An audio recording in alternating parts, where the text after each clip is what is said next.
ఈ భూముల రీసర్వే సరే, ల్యాండ్ టైటిలింగ్ యాక్ట్ దాని పక్కన పెడదాం. ఆ ల్యాండ్ టైటిలింగ్ యాక్ట్ చాలా గందరగోళమైంది, దుర్మార్గమైంది, దాన్ని రద్దు చేస్తామన్నారు, రద్దు చేశారు. భూముల రీసర్వే, ఈ రీసర్వేలు కూడా భయంకరమైనవి, అన్యాయమైనవి.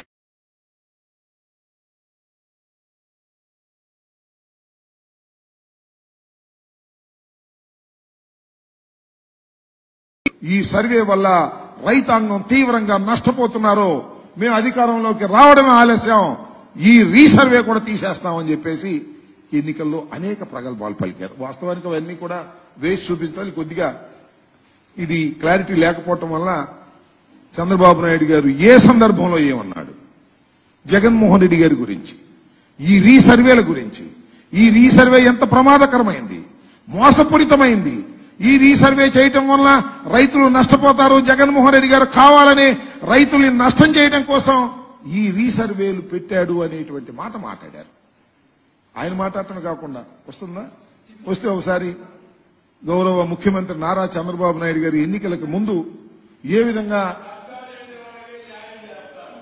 ఒకసారిగా చూపించు.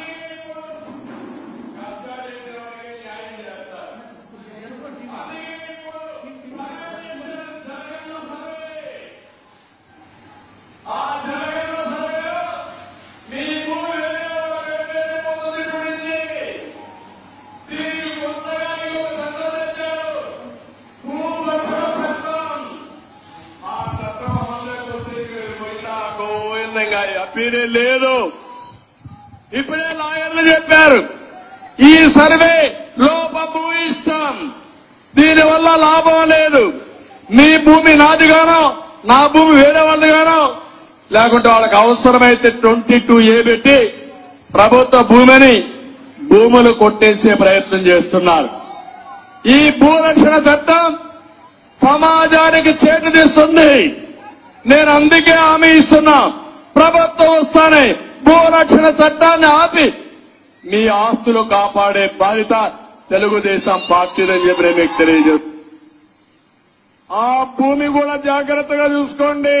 సర్వే అంటున్నాడు, సర్వే ఒక బోగస్ ఉంది, దీనివల్ల లాభం కంటే నష్టం ఎక్కువ ఉంటుంది. మీ భూమి ఈ వైఎస్ఆర్ దొంగలు రికార్డు వాళ్ళ పేరుతో పెట్టేసుకుంటున్నారు.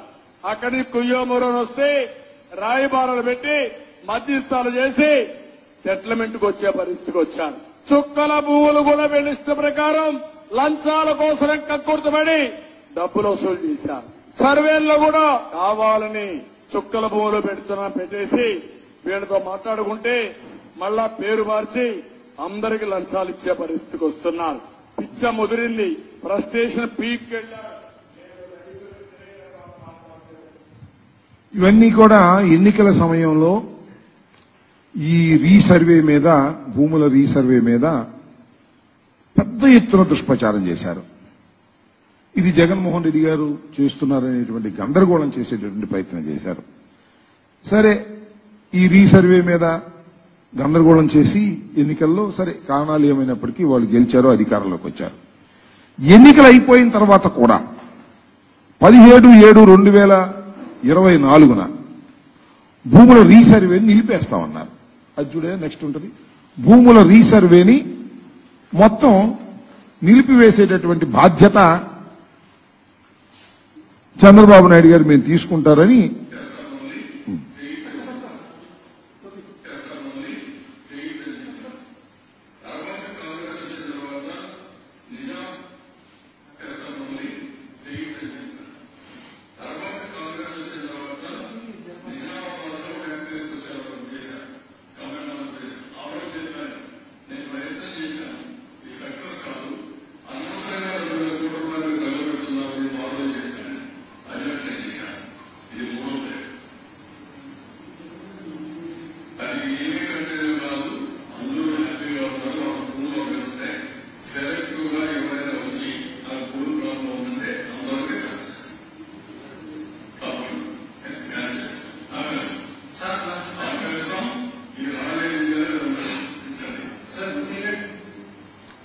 అంటే రీసర్వే ఆపేస్తాం. ఎవరైనా వచ్చి అడిగితే వారి మాత్రమే చేస్తాం, ఈ రాళ్ళన్నీ ఏం చేసుకోవాలో అర్థం కావట్లేదని చెప్పాడు. ఇది ఎప్పుడు చెప్పింది? అధికారం వచ్చిన తర్వాత వైట్ పేపర్ రిలీజ్ చేసేటప్పుడు 15/7/2024 ఈనాడులో కూడా భూముల రీసర్వే నిలిపివేత అనేటువంటి హెడ్డింగ్ వచ్చింది. దాని మీద నిలబడ్డావా? జగన్మోహన్ రెడ్డి గారు ప్రారంభించినటువంటి రీసర్వే లోపభూయిష్టమైందని, రైతులకు అన్యాయం జరుగుతుందని, భూ కబ్జాలు జరుగుతాయని పెద్ద ఎత్తున ప్రచారం చేశావు కదా. మరి ఎందుకు యూటర్న్ తీసుకున్నావు చెప్పగలవా? ఎందుకు మళ్ళా మాట మార్చావు?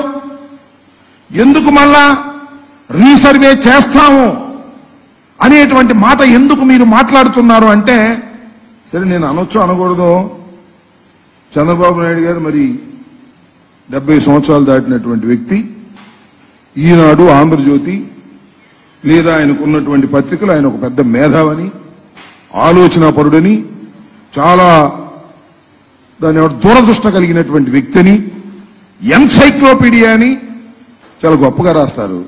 ఎందుకు ఆలోచించలేకపోయావు చంద్రబాబు నాయుడు గారు అని అడుగుతా ఉన్నా. ఎందుకంటే కనీసమైన మినిమం నాలెడ్జ్ మీకు లేదు. ఈ భూముల పట్ల మీకు మినిమం నాలెడ్జ్ లేదు. ఒకవేళ ఉంటే జగన్మోహన్ రెడ్డి గారి మీద కోపంతో అది అంతరించిపోయింది. కనీసమైనటువంటి ఇంగిత జ్ఞానం కూడా లేదు. నేను మనవి చేస్తున్నా, బ్రిటిష్ వారి టైంలో భారతదేశానికి స్వాతంత్రం రాకముందు 20వ శతాబ్దపు మొదటి రోజుల్లో బ్రిటిష్ వాళ్ళు ఈ భూములు సర్వే చేసి రాళ్ళు వేశారు. అప్పటి నుంచి ఇంతవరకు అసలు సర్వేలే జరగల. కానీ కేంద్ర ప్రభుత్వం, నీతి ఆయోగ్ దాన్ని రీసర్వేలు చేసి భూముని, ఎవరి భూములను వారికి రక్షణ కల్పించాలనేటువంటి ఉద్దేశంతో ఒక సమగ్రమైన చట్టాన్ని భారతదేశ వ్యాప్తంగా తీసుకొచ్చింది. దానిలో భాగమే ఈ రీసర్వేలు. మీకు ఒక విషయాన్ని ఇక్కడ మనవి చేస్తా. నాకు పెద్దలు చెప్పినటువంటి అంశం, చాలా సీనియర్ ఐఏఎస్ అధికారి చెప్పాడు నాకు.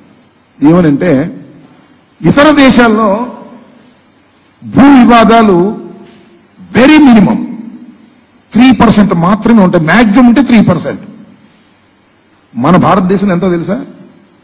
60 to 70% భూ వివాదాలు. కోర్టు చుట్టూ తిరగటం. అదే స్వామి చెప్తారు, కోర్టుకు వెళ్ళిన తర్వాత జడ్జిమెంట్ వచ్చిన తర్వాత గెలిచిన వాడు ఏడ్చాడంట, వాడిపోయినోడు ఏడ్చాడంట. ఈ భూమి 10 సెంట్ల తగాదా కోసం లోయర్ కోర్టు, జిల్లా కోర్టు, హైకోర్టు, సుప్రీంకోర్టు వెళ్లి వెళ్లి వెళ్లి చెప్పులు అరిగి, డబ్బులు అరిగి, చివరికి భూమి ఖరీదయ్యేటటువంటి పరిస్థితులు ఏర్పడుతున్నటువంటి పరిస్థితులు భారతదేశంలో ఉన్నాయి. వీటన్నిటినీ కూడా క్లియర్ చేయడం కోసం సర్వే చేసి భూమి హక్కుని ఆ భూమి హక్కుదారుడికి ఇవ్వాలనేటువంటి ఉద్దేశంతో రీసర్వే ప్రారంభించింది జగన్మోహన్ రెడ్డి గారి ప్రభుత్వం. ఒక విప్లవాత్మకమైనటువంటి రీసర్వే. దీని ద్వారా రైతాంగానికి, భూ యజమానులకి రక్షణ కల్పించాలనేటువంటి ఒక సదుద్దేశంతో ప్రారంభించబడినటువంటి ఈ రీసర్వేని ఇష్టం మాట్లాడారండి. తెలుగుదేశం వాళ్ళందరూ మాట్లాడారు, చంద్రబాబు నాయుడు గారు స్వయంగా మాట్లాడారు. మీరు చూశారు కదా. జలగన్న పథకం అంటే ఇది జగనన్న కాదు, మేము జగనన్న పథకం అని పెట్టాము. దాన్ని జలగన్న పథకం అని పెట్టాడు. మరి ఆ జలగన్న పథకాన్ని మళ్ళీ నువ్వు ఎందుకు తీసుకొచ్చావా చంద్రబాబు నాయుడు గారు? నాకు చెప్పండి. ఒక మాట అన్నావు, నిన్ను కాదు మొన్న 17వ తారీఖున అన్నావు, రీసర్వే ప్రశ్న లేదు, ఎవరన్నా అడిగితే వాళ్ళకి చేస్తాం, ఇక ఆపేస్తాం, అసలు ఈ రాళ్ళు ఏం చేసుకోవాలో, మనం ఎత్తులు కొట్టుకోవాలో కింద కొట్టుకోవాలో అర్థం కావట్లేదు అన్నావు. మరి ఇప్పుడు ఏం చేస్తావని అడుగుతా ఉన్నా. మాట ఎందుకు తప్పారు? నేను మనవి చేస్తున్నా, ఈ రీసర్వే కోసం ప్రభుత్వం సుమారుగా 14,630 మంది సర్వేయర్లు ఉపయోగించాం. 17,000 గ్రామాల్లో 2.26 కోట్ల వ్యవసాయ భూముల్ని సర్వే చేశాం. 13,371 గ్రామ కంటకాల్లో 85 లక్షల ప్రభుత్వ ప్రైవేటు భూములు, ఆస్తులు 110, పట్టణాల్లో 100, 40 లక్షల ప్రభుత్వ ప్రైవేటు ఆస్తులు, 10 లక్షల ప్లాట్లలో సమగ్ర సర్వే ఇప్పటివరకు పూర్తయింది. రిమైనింగ్ మేము చేస్తామని అంటున్నారు. ఇంత లోపభూయిష్టమైంది, ఇంత అన్యాయమైంది, ఇంత అక్రమమైంది, ఎందుకు మళ్ళా తిరిగి మీరు ప్రారంభించారంటే దానికి మాత్రం సమాధానం లేదు. దాన్ని ఆపేస్తామని పగల్బాలు పలికి ఇవాళ తీసుకొచ్చి మళ్ళా అదే రీసర్వేని మీరు చేస్తున్నారు. సరే చేస్తారు, చేయాల్సిందే, చేయక తప్పదు. ఇది ఒక పరిణామ క్రమం, ఒక విప్లవం. రైతులకు లేదా భూ హక్కుదారులకు పూర్తి సమగ్రమైనటువంటి భూ హక్కులు ఇవ్వాలి అంటే సర్వే చేసి ఇవ్వాల్సినటువంటి బాధ్యత వీళ్ళందరికీ ఉంటుంది అనేది కూడా గుర్తుపెట్టుకోమని మనం చేస్తున్నాం. ఇప్పుడు ఈ సర్వే చేసేటప్పుడు డ్రోన్స్ ఉపయోగించడం, కొత్త టెక్నాలజీ ఉపయోగించడం, ఇవన్నీ చేయటం వల్ల ఏం జరుగుతుందంటే ఆ హద్దుల దగ్గర మ్యాక్సిమం వస్తే ఒక 5 సెంటీమీటర్ల తేడా వస్తుంది. అది లింకులతో చేస్తారు కదా, బ్రిటిష్ వాళ్ళ టైంలో లింకులు కొలతలు చేసేటప్పుడు పెద్ద తేడాలు వచ్చేస్తాయి. ఓ 10 లింకులు 20 లింకులు తేడాలు వచ్చేటువంటి పరిస్థితి ఉంటుంది. దీనికోసం కేంద్ర ప్రభుత్వ సహకారంతో రాష్ట్ర ప్రభుత్వం అనేకమైనటువంటి కార్యక్రమాలు చేసి రీసర్వే చేసే కార్యక్రమం చేసి 75 బేస్ స్టేషన్స్ మన ఆంధ్రప్రదేశ్ లో ఏర్పాటు చేయడం జరిగిందని మనం చేస్తున్నాం.